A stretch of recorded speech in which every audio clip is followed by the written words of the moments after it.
Hi everyone, and welcome to the second webinar in our Life of a Color series. Today we're going to be talking about color specification.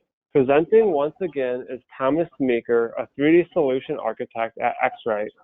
I'm Robert Grotans, the Global Technical Marketing Manager, and I'll be moderating today's webinar. If you have any questions at any time during this webinar, please feel free to submit them in the space provided, and we will follow up with you after this webinar. This webinar will also be recorded, and you'll receive a link tomorrow so that you can review the webinar again at your convenience. So with that, I'll turn it over to Thomas to get things started. Thank you so much, Robert, and thank you everybody for joining this webinar.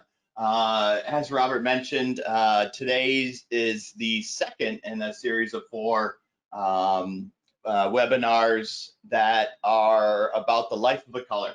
And today we will be talking about color specification. So I am going to introduce again what the entire webinar series is about, and then also a recap of the last webinar so that people can get caught up if it's been a while since they saw the last one. So the color workflow involves, we've broken it down into 4 steps. We have the first one, which is the first one in the series called Inspiration and Ideation. Today we'll be talking about color specification. And then later, Tim Mao will be telling us about pre-production, formulation, and then final production.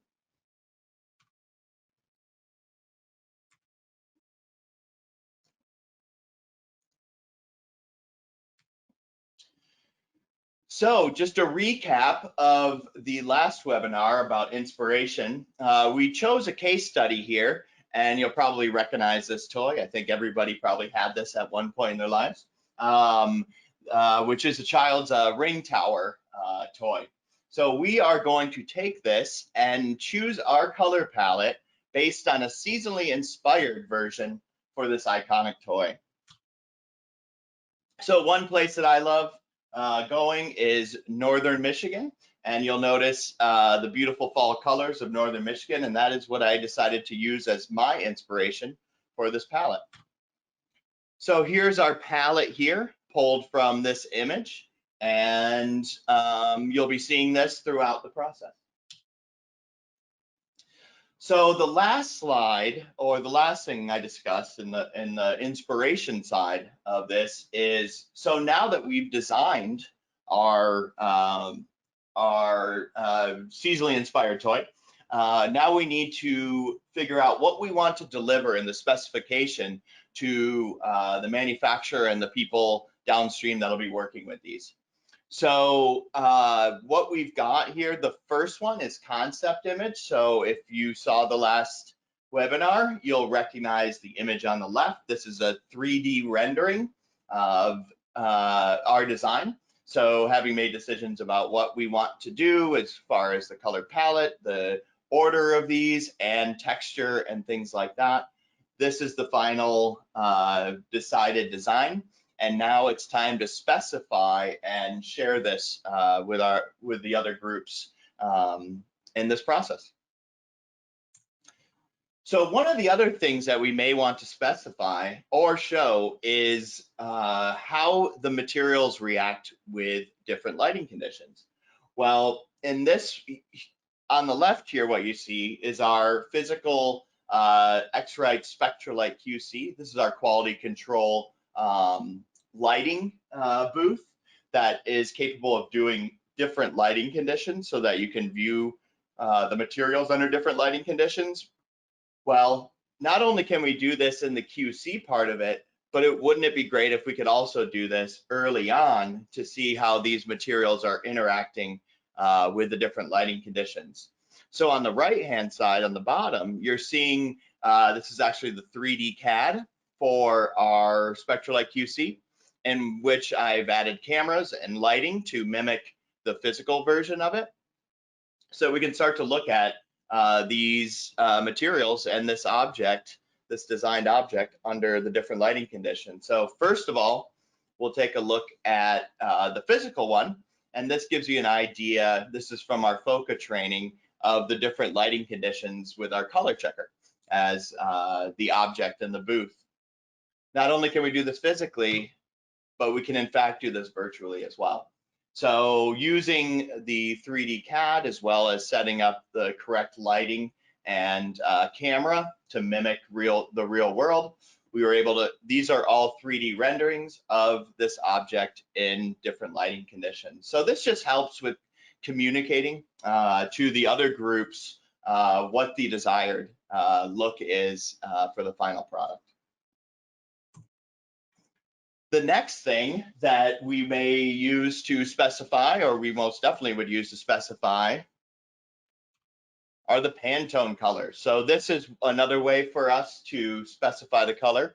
And also what we've done here is given all of the colors names. So Pantone sometimes has their own names, but what helps with naming these is it really helps with communication between the group. So instead of somebody that I'm working with saying, oh, we really need to change Pantone 2222 and have to go, oh yeah, I got to reference that in my book.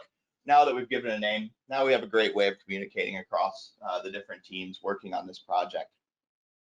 And just as a reminder, we did choose the color Epiphany as the color to work with throughout this process. So this will be referenced a few more times in this presentation, and then will be the focus of Tim Mao's presentation coming up in the third and fourth parts of this series. So not only do we have Pantone to communicate, but we also have two different data formats, which are proprietary X-Rite formats. The first one is CxF, which you may be familiar with, which is an ISO standard and is used for communicating color digitally. The AxF is kind of like the evolution of the CxF in that it's a full appearance communication or way of communicating our material appearance digitally. And I'll go into a little bit more about the differences between the two and what AxF is adding on top of the CxF that really makes us a robust file format and package to deliver specification information. So this is a slide from Tim's presentation in which he did measurements of and formulation of the different colors that we chose for our palette. And you'll notice things like on top, you've got the lab values and also the wavelength percentages, things like that. All of this information is incredibly important and information that would be enclosed within a CxF file. So a company may have the ability to read in these CxF files, and these would be incredibly helpful to share with those teams. The AxF, or the appearance exchange format, allows you to also share that same information, but also the ability to do visualization. So we can actually look at these colors, these materials in a visualizer, which you'll see on the right, which is inside of our Pantora software. It's an OpenGL visualization tool or viewing tool. So inside of this AxF, we're also going to have not only the color information, but information about the normal, so texture information, also roughness having to do with that texture, Fresnel values. So we're just adding on top of this information to help in communicating the goals of our materials and our color specification.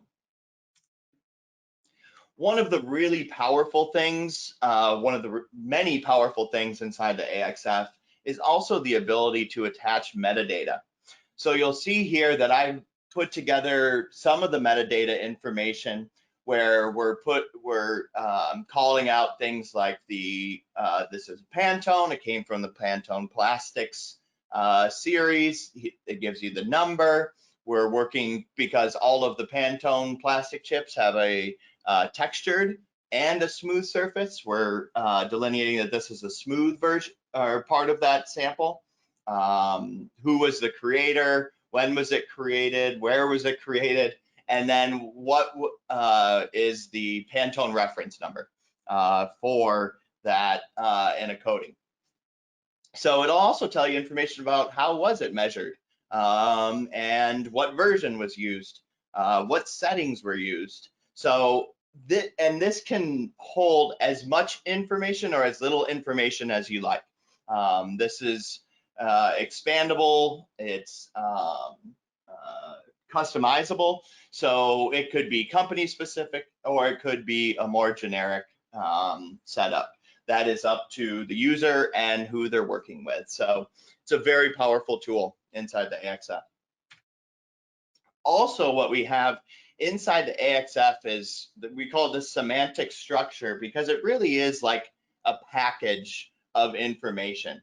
So inside of here, we're already looking at the color specifications, the device specifications. What are the primary colors if it's doing a material that has multiple colors? Are we using multiple devices? Did we use one of our multi-angles? Did we use our TAC7 device? What illuminants were used? All of this information can be held within inside of this AxF format.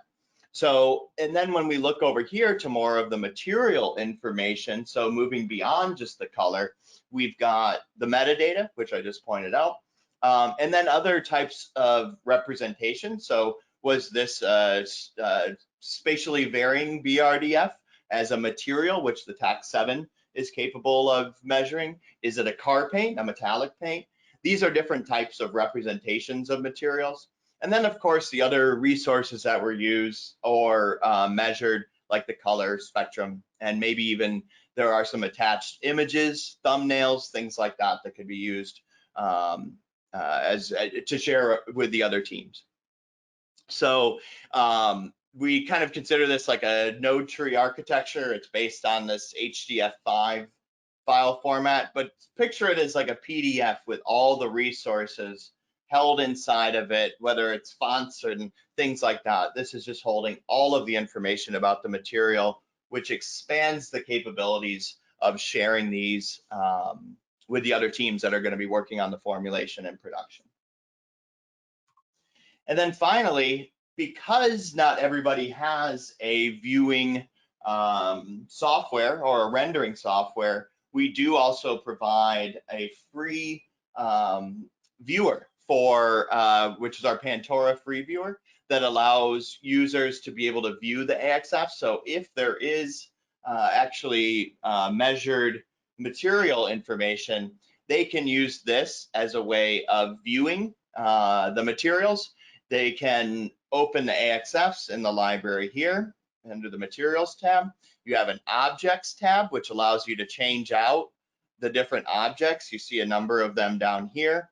And you also have the ability to change the lighting condition. So anything from these high dynamic range images or environmental images that can be used. There's a light booth one there, which also includes just a point light, which is great for metallic and car paint finishes. So the other aspect of this is you can also get access to the metadata and the properties tab. So all of that information can then be digested by this viewer to share amongst the team. So you don't have to have your own visualization tool. We provide one for you as well if you would like to use that in your workflow. So with that, thank you. I hope that this was informative and useful for you. And here's some information on how to contact us. And we look forward to seeing you in the follow-up third and fourth version of this series. Thank you very much. Thanks, Thomas. So that wraps up today's webinar. If you have any questions, we will leave about 30 more seconds for you to go ahead and submit those. We will follow up with any questions that you submit after this webinar. Again, a recording of this webinar will also be sent out. Finally, you'll see a polling question displayed shortly. If you are interested in speaking to someone, feel free to answer it once it comes up, and we'll be sure to get you in touch with the correct person. So I just want to say thanks again, and please join us next time when we have a new presenter, Tim Mao, talking about formulation.